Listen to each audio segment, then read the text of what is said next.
ભરૂચ નગરપાલિકાના વિપક્ષના નેતા તરીકે શમશાદ અલી સૈયદ ત્રીજી વાર ચૂંટાયા છે. પાછલી બે ટર્મમાં સત્તાના સામા વહેણે લોકહિતના પ્રશ્નો માટે લડતા શમશાદ અલી સૈયદ પર સાથી સભ્યોએ ફરી એકવાર ભરોસો મૂક્યો છે. પ્રદેશ કોંગ્રેસ કાર્યાલય ખાતે વિપક્ષના તમામ સભ્યોએ એક સૂરમાં વિપક્ષ નેતા તરીકે શમશાદ સૈયદને યથાવત રાખવાનો મત દર્શાવતા તેમને બિનહરીફ વરણી થઈ છે. કોંગ્રેસની વિદ્યાર્થી પાંખ NACUI સામાન્ય કાર્યકર તરીકે હક અને અધિકાર માટે લડતા શમશાદ અલી સૈયદ નગરપાલિકાના વોર્ડ નંબર 2માં પ્રથમવાર 2015માં જંગી મતથી જીતી આવ્યા હતા. 2018માં પ્રથમવાર વિપક્ષ નેતા તરીકે તેમની વરણી થઈ હતી.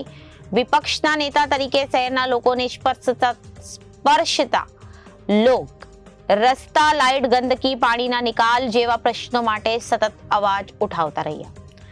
ઉપરાંત નગરપાલિકાના કર્મચારીઓના પ્રશ્ન માટે પણ તેઓ અનેકવાર રજૂઆત કરી. કાર્યકાળ દરમિયાન સામાન્ય સભામાં ધારદાર દલીલો અને રજૂઆતથી અને ભ્રષ્ટાચાર ઉજાગર કરવાથી તેમણે સત્તા પક્ષને મૂંઝવણમાં મૂક્યા છે. તમામ બાબતોને ધ્યાનમાં રાખી તેમની પ્રજાલક્ષી રાજનીતિને તેમજ વલણને જોઈ ત્રીજી વાર વિપક્ષ નેતા તરીકે બિનહરીફ ચૂંટાઈ આવ્યા છે. વિપક્ષ નેતા તરીકે થયેલી પસંદગી અંગે ખુશી વ્યક્ત કરતા તેઓએ તેમના વોર્ડના નાગરિકો, શહેરની જનતા, સાથી નગરસેવકો તેમજ કોંગ્રેસ પ્રદેશ મોવડી મંડળનો આભાર વ્યક્ત કર્યો હતો અને આગામી દિવસોમાં પણ પ્રજાના પ્રશ્નનો વાચા આપવાની તત્પરતા દાખવી છે.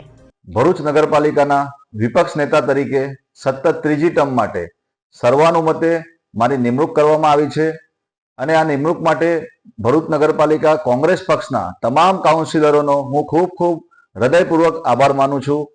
ગુજરાત પ્રદેશ કોંગ્રેસ સમિતિના મોવડી મંડળ અને ચૂંટણી સંકલન સમિતિના તમામ સભ્યોનો પણ હું મને આ જવાબદારી આપવા બદલ હું તેમનો પણ હૃદયપૂર્વક આભાર માનું છું.